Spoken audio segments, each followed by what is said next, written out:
قرآن کا پیغام اللہ تعالیٰ نے نازل فرمایا اور نبی پاک صلی اللہ علیہ وسلم نے امت تک پہنچایا، انسانوں تک پہنچایا، لوگ قرآن سے متاثر ہونے لگے، آہستہ آہستہ قریب آنے لگے، اسلام قبول کرنے لگے، تو مکہ کے مشرکوں اور خاص طور پر ان کے جو چودھری قسم کے تھے، بڑے قسم کے لوگ تھے، ان کو گھبراہٹ ہو گئی، پریشانی ہو گئی، یہ کیا ہو گیا، سب اس کی طرف متوجہ ہو رہے ہیں۔ تو ایک سردار جس کا نام نضر بن حارث بتایا جاتا ہے، وہ تاجر تھا، بیوپاری انسان تھا، مختلف ملکوں میں جایا کرتا تھا، ایران خاص طور پر تجارت کے لیے جایا کرتا تھا، فارس ایران۔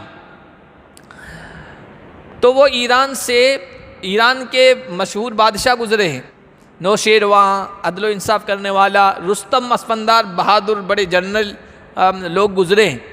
تو وہاں کے قصے، وہاں کی کہانیاں، وہاں کے افسانوں کی کتابیں، کچھ لکھی ہوئی باتیں لے کے آیا، اور آ کر لوگوں سے کہنے لگا مکہ میں کہ یہ محمد اس قرآن کے ذریعے سے تمہیں کیا سناتے ہیں؟ یہ عاد کے قصے، یہ قوم سمود کے قصے، یہ قوم لوط کے قصے، یہ قوم شعیب کی کہانیاں، پچھلی قومیں جو گزر چکی ہے ان کی کہانیاں، قصے سناتے ہیں۔ میں اس سے زیادہ دلچسپ باتیں، دلچسپ قصے، دلچسپ افسانے اور کہانیاں میں تمہیں سناتا ہوں، آؤ میرے پاس۔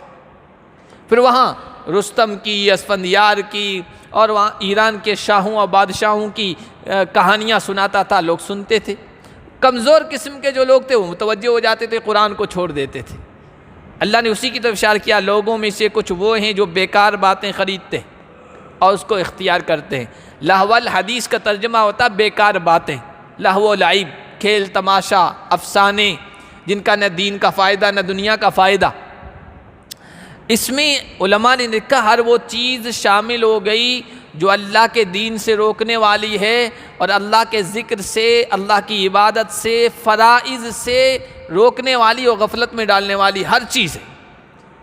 اس میں افسانے بھی ہیں، اس میں جو ناولس ہیں جن کے پڑھنے میں بچے اور لوگ مشغول ہو جاتے ہیں اور ایسے مست ہو جاتے ہیں کہ اس کے علاوہ کچھ دکھتا ہی نہیں ہے، گھنٹوں گھنٹے اسی کو پڑھ رہے ہیں۔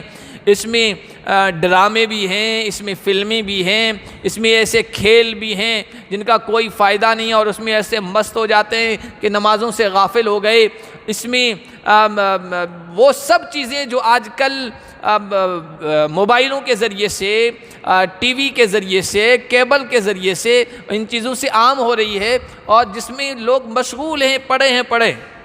اب کھانے سے فارغ ہو، رات میں ٹی وی چالو کی، دیکھا، اب ڈرامے دیکھ رہے ہیں، رات کے 2 بجے تک دیکھ رہے ہیں، صبح کی نماز تو غائب ہوگی، فرائض سے غفلت ہو رہی۔ سورہ لقمان سے شروع کر رہے ہیں۔ سورہ لقمان مکی صورت ہے، 34 اس کی آیتیں ہیں اور 4 رکوع ہیں۔ سورہ لقمان میں اللہ تبارک و تعالی کی توحید، شرک کی مذمت اور برائی، قرآن کی صداقت، سچائی، اور اللہ تعالیٰ کی بے شمار نعمتیں اور اس کے احسانات کو بیان کیا گیا ہے۔ پھر اللہ کی قدرت کو بھی بیان کیا ہے، اور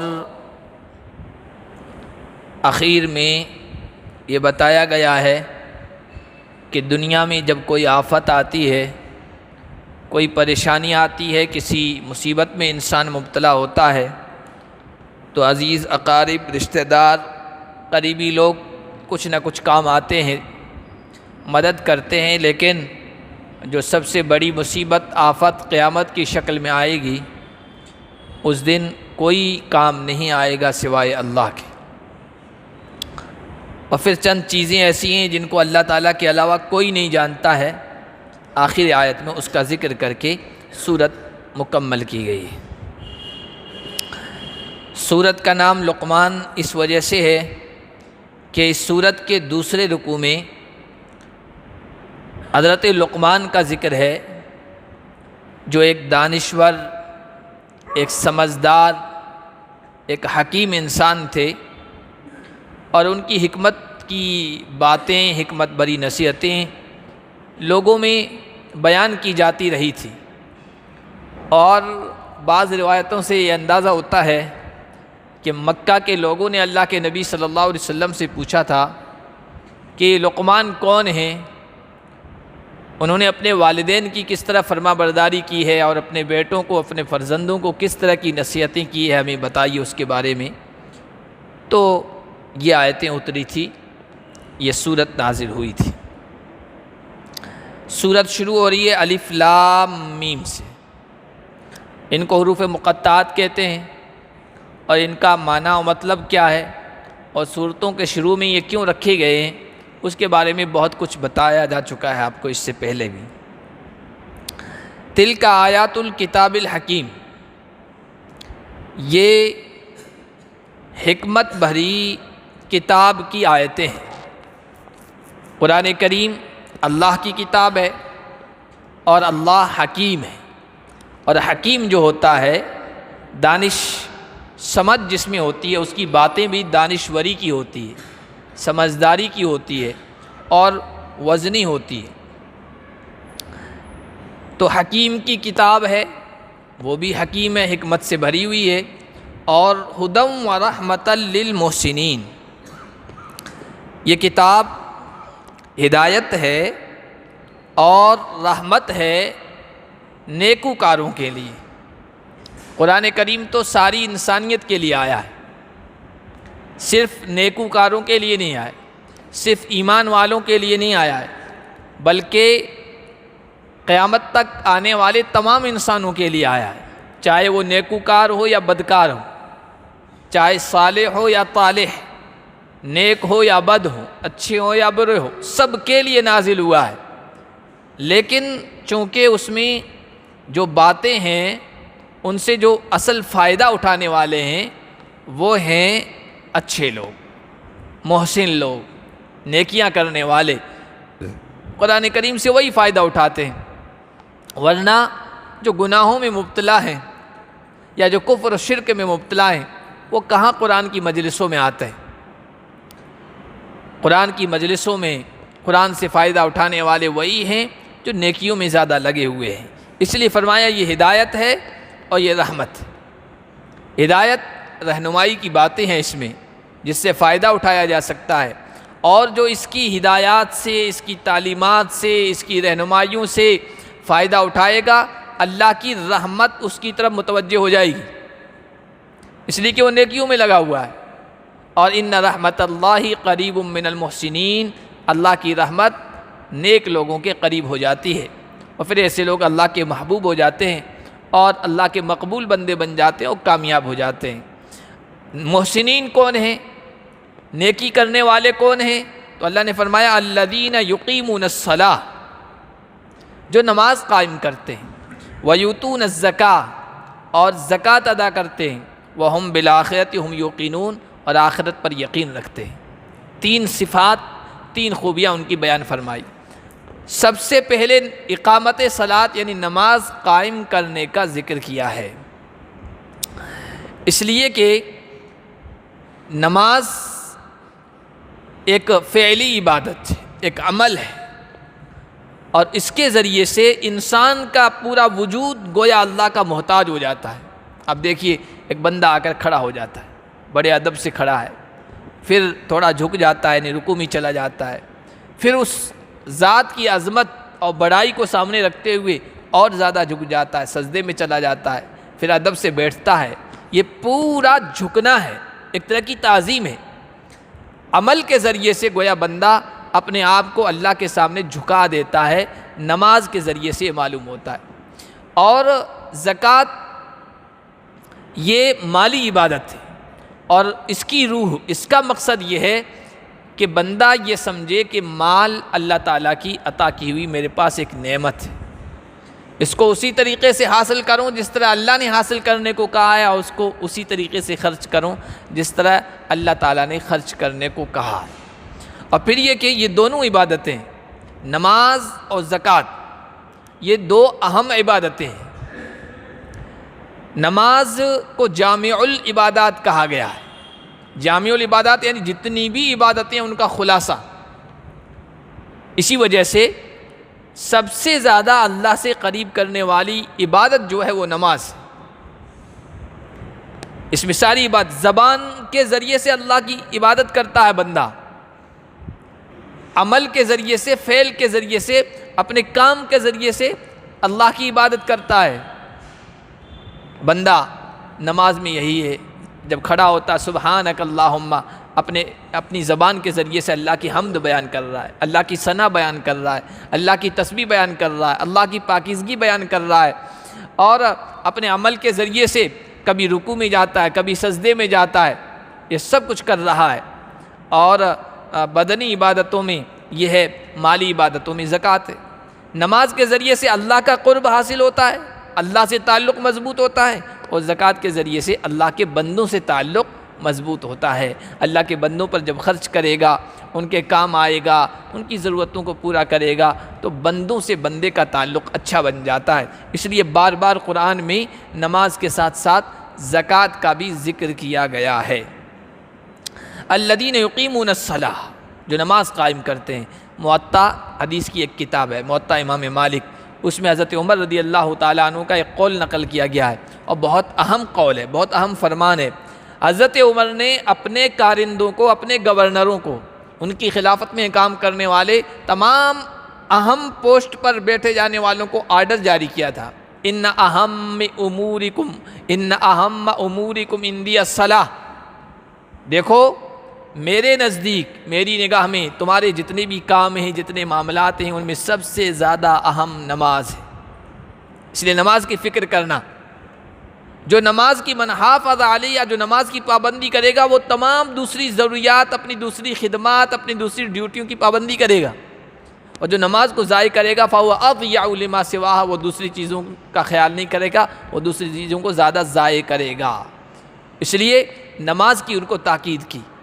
آپ دیکھیے جو پرانے ہمارے حکمراں تھے، بادشاہ تھے، خلفاء تھے، وہ نیک تھے، وہ دیندار تھے، اور ان کی ڈیوٹی تھی مصلی پہ کھڑا ہونا، یعنی وہ حکومت کی کرسی پر تھے ایک طرف، تو دوسری طرف یہ امامت جو آپ امام کے پیچھے نماز پڑھ رہے ہیں نا آج، جس امام کی کوئی حیثیت نہیں، جس امام کی کوئی وقات نہیں ہے، ذرا ایک دو سیکنڈ آگے پیچھے ہو جائے، پھر دیکھیے لوگ کس طرح کرتے ہیں۔ یہ نہیں ہوتا تھا پہلے جو حکومت کے عہدے پہ ہوتا تھا وہی آ کے امامت کیا کرتا تھا، اور آگے پیچھے بھی ہو جایا کرتا تھا، کسی کو چون چرا کی مجال نہیں تھی۔ جب وہ نماز پڑھائے گا تب آپ اس کے پیچھے نماز پڑھیں، جب وہ جماعت کھڑی کرے گا تب آپ کو پیچھے کھڑا ہونا، چاہے آپ آدھا گھنٹے پہلے آ جائیں، 1 گھنٹہ پہلے آ جائیں۔ اسی لیے آپ حدیث کی کتابوں میں پڑھیے، پتہ چلے گا۔ حجاج جب آیا تھا نا، حجاج بڑا ظالم گورنر تھا، تو حجاج نماز میں کوتاہی کرتا تھا، وقت پہ آتا نہیں تھا، دیر سے پڑھتا تھا، تو صحابہ بڑے بے چین ہوئے تھے۔ حضرت انس کے پاس گئے، حضرت انس رضی اللہ تعالیٰ عنہ سے پوچھا، یہ نماز کو ضائع کر دیتا ہے، یعنی اصل جو وقت ہے اس سے پیچھے تاخیر سے پڑھتا ہے، ہم کیا کریں؟ کہ بھائی خلف اشار مت کرو، اختلاف مت کرو، جب وہ پڑھائیں ان کے پیچھے پڑھ لیا کرو۔ تو پاورفل ہوتا تھا امام، اور آج بھی جہاں اسلامی حکومت واقعی ہے تو پھر وہاں وہ پاورفل ہے۔ ابھی چٹکلے کے طور پر، لطیفے کے طور پر ہی مشہور ہوا تھا، لیکن مشہور ہوا تھا ابھی 1-1.5 سال پہلے، جب افغانستان میں وہ تختہ پلٹایا اور نمازی وہ سب آئے، نیک لوگ آئے تو جمعہ پڑھا رہے ہیں، تو جمعہ میں وہی لوگ وہ AK-47 پاس میں پکڑی ہوئی ہے، لاٹھی کی جگہ وہ، تو کسی نے نیچے لکھا تھا کہ اب کوئی کہہ کے دکھائے کہ امام صاحب خطبہ لمبا ہو گیا ہے، تقریر لمبی ہو گئی ہے اور وقت زیادہ ہو گیا، اب کوئی کہہ کے دکھائے گا، ایک لطیفے کے طور پر، لیکن ہے حقیقت وہ۔ تو یہ ہوتا تھا، نماز کا جو پابند وہ وقت کے عہدے پر بھی ہوتا تھا، حکومت کے عہدے پر پاورفل ہوتا تھا، اور یہاں مصلی بھی اسی کے ذمے تھا۔ اللہ کے نبی کی خود کی زندگی اٹھائیے، آپ قاضی بھی تھے، آپ جج بھی تھے، آپ وقت کے خلیفہ حکمراں بھی تھے، بادشاہت بھی کیا کرتے تھے، اللہ کے خلیفہ تھے، سب کچھ تھے۔ اس کے ساتھ ساتھ مصلی آپ کے پاس تھا، جب حضور ہوتے تھے مصلی پہ کوئی کھڑا نہیں ہوتا تھا۔ پھر آپ کے بعد حضرت ابو بکر آئے، حکومت بھی سنبھالی، خلافت بھی سنبھالی، مصلی بھی سنبھالا۔ پھر حضرت عمر دیکھیے، پھر حضرت علی کو دیکھیے، پھر حضرت عثمان اور پھر حضرت علی، آپ دیکھتے چلے جائیے۔ یہ تھا، تو نماز سب سے اہم چیز ہوتی تھی، اسی لیے حضرت عمر کا وہ قول میں نے نقل کیا۔ دوسرا کہ زکوٰۃ ادا کرتے ہیں، اور تیسری چیز وَهُمْ بِالْآخِرَةِ هُمْ يُوقِنُونَ، آخرت پر یقین رکھتے ہیں۔ آخرت پر یقین یہ بنیادی چیز ہے تمام نیک اعمال کے لیے۔ جو بندہ نیکیاں کر رہا ہے اور جو بندہ گناہوں سے بچ رہا ہے، اس کے پیچھے آپ دیکھیں گے نا وجہ کیا ہے؟ وجہ یہی ہوتی ہے کہ بھائی مجھے تو مرنا ہے، مرنے کے بعد دوبارہ زندہ ہونا ہے، اللہ کے سامنے حاضر ہونا ہے، محاسبہ اعمال ہونا ہے، جزا و سزا ہونی ہے، ایک ایک چیز کا حساب دینا ہے۔ یہ آخرت کا تصور ہے، یہ آخرت کی سوچ ہے جو بندے کو نیکیوں پر آمادہ کر رہی ہے اور گناہوں سے بچا رہی ہے۔ یہ بنیادی چیز ہے، وَهُمْ بِالْآخِرَةِ هُمْ يُوقِنُونَ۔ آخرت سے جو جتنا غافل ہوگا وہ برائیوں میں لگا ہوا ہوگا اور نیکیوں سے دور ہوگا۔ یہ تین صفت جس کے اندر ہیں، تین خوبیاں، قرآن سے وہ سب سے زیادہ فائدہ اٹھاتے ہیں۔ قرآن ان کے لیے رحمت ہے، قرآن ان کے لیے ہدایت۔ اولئک علی ھدی من ربہم واولئک ھم المفلحون۔ اللہ فرماتے ہیں جو یہ کام کرتے ہیں یہ اپنے رب کی طرف سے ہدایت پر ہیں، صحیح راستے پر ہیں، کامیابی کے راستے پر چل رہے ہیں، اور اولئک ھم المفلحون، یہی کامیاب ہونے والے لوگ ہیں۔ اللہ پاک ہم سب کے اندر یہ تین خوبیاں پیدا فرما دیں۔ وَمِنَ النَّاسِ مَن يَشْتَرِي لَهْوَ الْحَدِيثِ لِيُضِلَّ عَن سَبِيلِ اللَّهِ۔ یہ تو بتایا کہ قرآن سے فائدہ کون اٹھاتے ہیں؟ نیک لوگ۔ نیک لوگ کون ہیں؟ ان کی تین صفات، تین خوبیاں ہیں، اور یہی کامیابی کے راستے پر چل رہے ہیں۔ اب آگے اللہ تعالیٰ نے ناکام لوگوں کا بھی تذکرہ کیا ہے۔ ناکام کون ہیں؟ لوگوں میں سے کچھ ایسے ہیں جو بیکار باتیں اختیار کرتے ہیں، بیکار باتیں خریدتے ہیں تاکہ اللہ کے راستے سے گمراہ کر دیں بغیر علم اور جانکاری کے، اور قرآن کی آیات کا، دین اور شریعت کا مذاق اڑائیں۔ یہ وہ لوگ ہیں جن کے لیے رسوا کرنے والا عذاب ہے اللہ کی طرف سے۔ جب قرآن کا پیغام اللہ تعالیٰ نے نازل فرمایا اور نبی پاک صلی اللہ علیہ وسلم نے امت تک پہنچایا، انسانوں تک پہنچایا، لوگ قرآن سے متاثر ہونے لگے، آہستہ آہستہ قریب آنے لگے، اسلام قبول کرنے لگے، تو مکہ کے مشرکوں اور خاص طور پر ان کے جو چودھری قسم کے تھے، بڑے قسم کے لوگ تھے، ان کو گھبراہٹ ہو گئی، پریشانی ہو گئی، یہ کیا ہو گیا؟ سب اس کی طرف متوجہ ہو رہے ہیں۔ تو ایک سردار جس کا نام نضر بن حارث بتایا جاتا ہے، وہ تاجر تھا، بیوپاری انسان تھا، مختلف ملکوں میں جایا کرتا تھا، ایران خاص طور پر تجارت کے لیے جایا کرتا تھا، فارس، ایران۔ تو وہ ایران کے مشہور بادشاہ گزرے ہیں، نوشیرواں، عدل و انصاف کرنے والا، رستم، اسفندار، بہادر، بڑے جنرل لوگ گزرے ہیں۔ تو وہاں کے قصے، وہاں کی کہانیاں، وہاں کے افسانوں کی کتابیں، کچھ لکھی ہوئی باتیں لے کے آیا، اور آ کر لوگوں سے کہنے لگا مکہ میں کہ یہ محمد اس قرآن کے ذریعے سے تمہیں کیا سناتے ہیں؟ یہ عاد کے قصے، یہ قوم سمود کے قصے، یہ قوم لوط کے قصے، یہ قوم شعیب کی کہانیاں، پچھلی قومیں جو گزر چکی ہے ان کی کہانیاں، قصے سناتے ہیں۔ میں اس سے زیادہ دلچسپ باتیں، دلچسپ قصے، دلچسپ افسانے اور کہانیاں میں تمہیں سناتا ہوں، آؤ میرے پاس۔ پھر وہاں رستم کی، اسفندیار کی، اور وہاں ایران کے شاہوں اور بادشاہوں کی کہانیاں سناتا تھا، لوگ سنتے تھے۔ کمزور قسم کے جو لوگ تھے وہ متوجہ ہو جاتے تھے، قرآن کو چھوڑ دیتے تھے۔ اللہ نے اسی کی طرف اشارہ کیا، لوگوں میں سے کچھ وہ ہیں جو بیکار باتیں خریدتے ہیں اور اس کو اختیار کرتے ہیں۔ لہو الحدیث کا ترجمہ ہوتا بیکار باتیں، لہو و لعب، کھیل تماشا، افسانے، جن کا نہ دین کا فائدہ نہ دنیا کا فائدہ۔ اس میں علماء نے لکھا ہر وہ چیز شامل ہو گئی جو اللہ کے دین سے روکنے والی ہے، اور اللہ کے ذکر سے، اللہ کی عبادت سے، فرائض سے روکنے والی اور غفلت میں ڈالنے والی ہر چیز ہے۔ اس میں افسانے بھی ہیں، اس میں جو ناولس ہیں جن کے پڑھنے میں بچے اور لوگ مشغول ہو جاتے ہیں اور ایسے مست ہو جاتے ہیں کہ اس کے علاوہ کچھ دکھتا ہی نہیں ہے، گھنٹوں گھنٹے اسی کو پڑھ رہے ہیں۔ اس میں ڈرامے بھی ہیں، اس میں فلمیں بھی ہیں، اس میں ایسے کھیل بھی ہیں جن کا کوئی فائدہ نہیں ہے اور اس میں ایسے مست ہو جاتے ہیں کہ نمازوں سے غافل ہو گئے۔ اس میں وہ سب چیزیں جو آج کل موبائلوں کے ذریعے سے، ٹی وی کے ذریعے سے، کیبل کے ذریعے سے ان چیزوں سے عام ہو رہی ہے، اور جس میں لوگ مشغول ہیں، پڑے۔ اب کھانے سے فارغ ہو، رات میں ٹی وی چالو کی، دیکھا، اب ڈرامے دیکھ رہے ہیں، رات کے 2 بجے تک دیکھ رہے ہیں، صبح کی نماز تو غائب ہوگی، فرائض سے غفلت ہو رہی۔ اور ٹی وی کیا، اب تو موبائل آ گیا ہے، موبائل میں وہ سب چیزیں ہیں جو ٹی وی میں دکھ رہی ہے، اس سے بھی خطرناک چیزیں موبائل کے ذریعے سے آج کل بندہ دیکھ رہا ہے، آج کل نوجوان دیکھ رہا ہے، ٹی وی سے بھی خطرناک ہے۔ اب ٹی وی تو کم از کم آپ چالو کریں تو 2-3 لوگوں کو پتہ چل جاتا کہ ٹی وی چل رہی ہے. موبائل تو تنہائی میں خلوت میں انسان کیا کیا نہیں کر سکتا ہے، اس میں اور بھی زیادہ خطرناک چیز آ گئی. تو علماء نے اس کو بھی لہول، اس کا صحیح استعمال ہے تو ٹھیک ہے، ورنہ یہ بھی لہول حدیث ہے جو انسانوں کو خواہشات کی طرف لے جا رہی ہے اور بیکار باتوں کی طرف لے جا رہی ہے، دنیا سے دین سے غافل کر رہی ہے، فرائض سے غافل کر رہی ہے. تو وہ سب چیزیں جو اللہ کے دین میں رکاوٹ بن رہی ہے، فرائض سے انسان کو غافل کر رہی ہے، وہ لہو الحدیث میں آ گئی ہے. یہ اتری تو آیت خاص نضر بن حارث کے بارے میں، لیکن قرآن کبھی کسی آدمی کا تذکرہ نہیں کرتا. یہ تو حدیثوں کے ذریعے سے ہمیں معلوم ہوا کہ وہ آدمی ایسا کرتا تھا، اس کا بیان ہوا.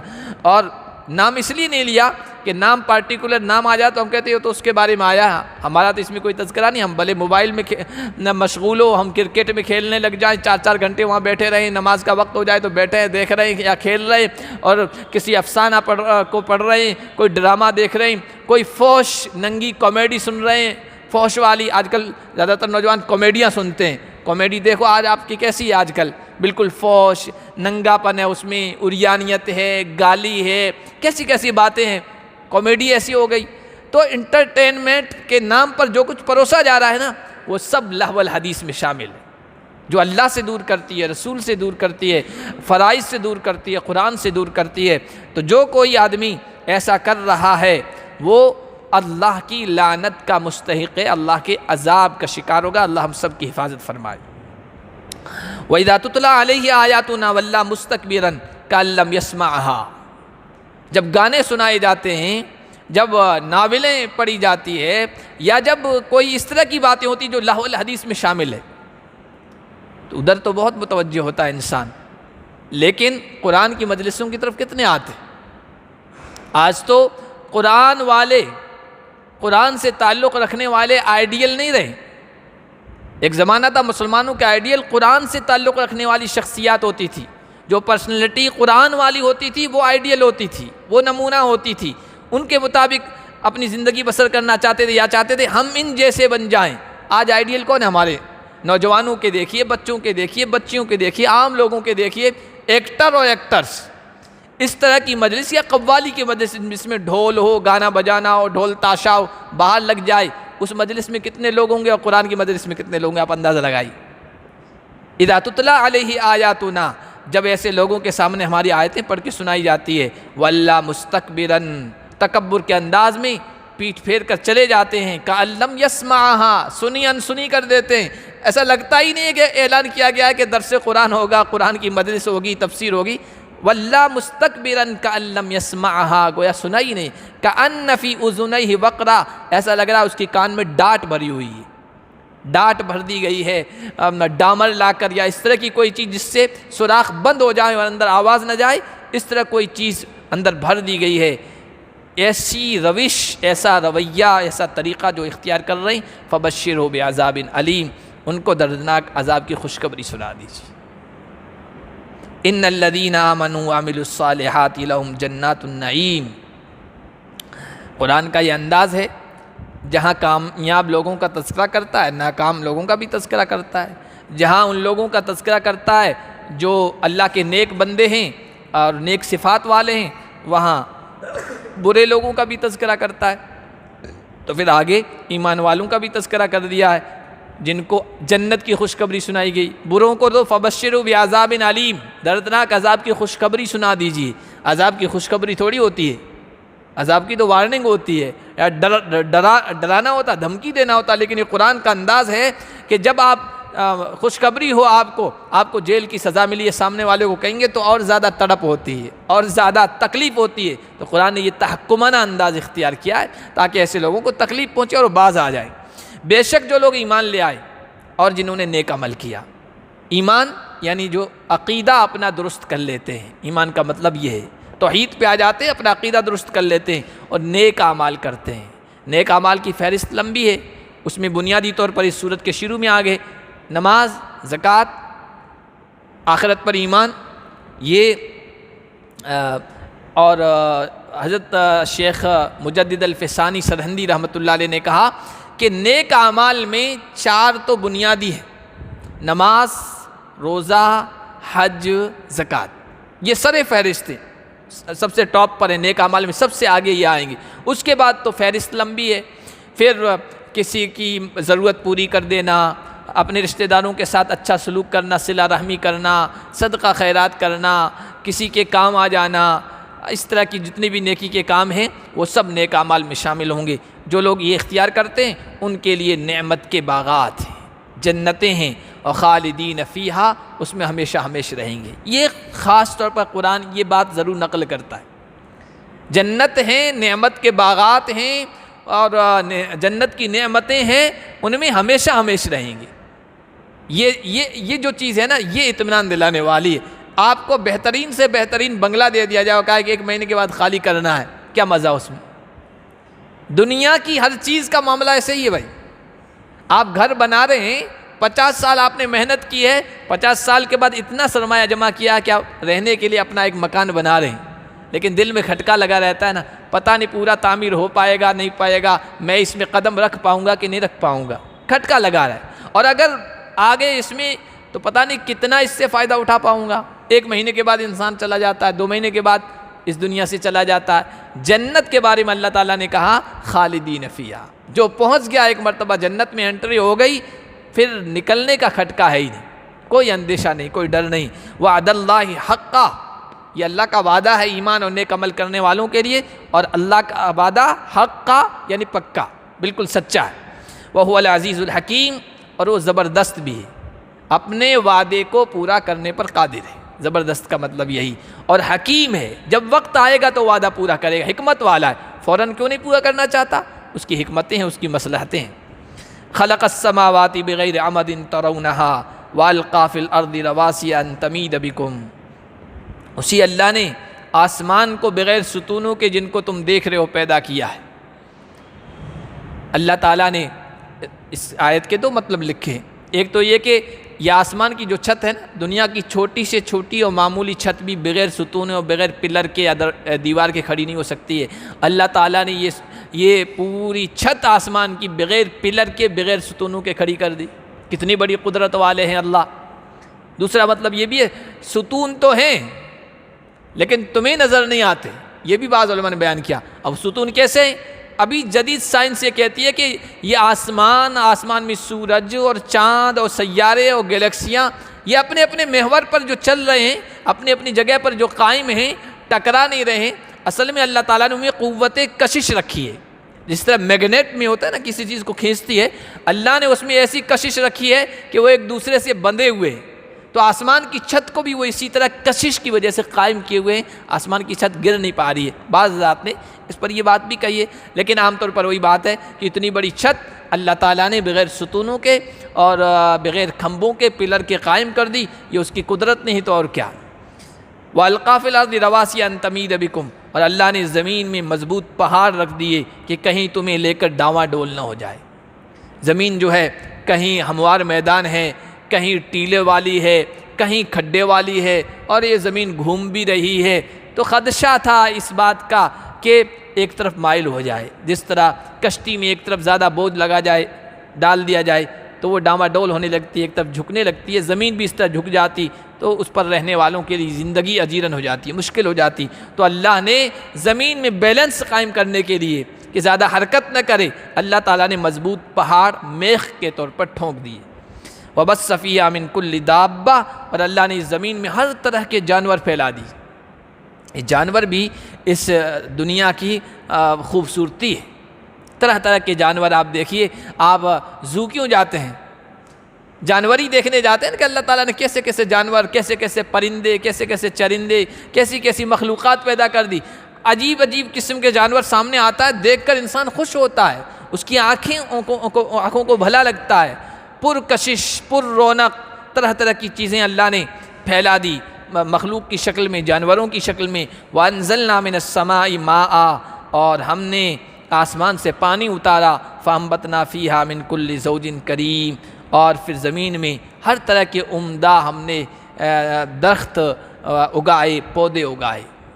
پہاڑوں پہ چلے جائیے، ہموار میدان میں چلے جائیے، بارشوں کے بعد آپ نکل جائیے، ایسا لگتا ہے کہ زمین کے اندر ان پیڑ پودوں کے خزانے تھے اور اچانک اوپر نکل آئے ہیں اور طرح طرح کی چیزیں، اور وہ علاقے زمین کے وہ خطے جو خوبصورتی کے لیے مشہور ہیں وہاں چلے جائیے تو جی ہی نہ بھرے، کشمیر چلے جائیے، اور پھر دوسرے علاقے ہیں جو پکنک سپاٹ ہے، پکنک کی جگہ ہے، تفریح کی جگہ، وہاں چلے جائیے، کیسے کیسے درخت ہیں، ہر درخت کی بناوٹ الگ، ساخت الگ، سائز الگ، پتے الگ، اور اس کا رنگ الگ، کلر الگ، پھر اس پر لگنے والے پھول الگ، اس پر لگنے والے پھل الگ، ان کا ٹیسٹ الگ، کوئی میٹھا، کوئی تلخ، کوئی کڑوا، کوئی پھیکا، پتہ نہیں کیا کیا اللہ تعالیٰ نے اپنی قدرت سے یہ سب چیزیں پیدا کر دی۔ اللہ فرما رہے ہیں یہ ہم نے اپنی قدرت سے پیدا کی، ھذا خلق اللہ، یہ میری تخلیق کردہ ہے، یہ میرا کریشن ہے، یہ میں نے سب چیزیں پیدا کی ہے۔ ارونی ماذا خلق الذین من دونہ، جن کی تم پوجا کر رہے ہو اللہ کو چھوڑ کر، جن کو تم سمجھتے ہو یہ مشکل کشا ہیں، مشکلات کو دور کرنے والے، یہ حاجت روا ہیں، ہماری ضرورتیں پوری کرنے والے، یہ فلاں فلاں چیزیں دینے والے، ان کے پاس یہ پاور ہے، ان کے پاس یہ اختیار ہے، یہ کر سکتے ہیں، جو اللہ کے علاوہ ہیں مجھے دکھاؤ انہوں نے کیا پیدا کیا۔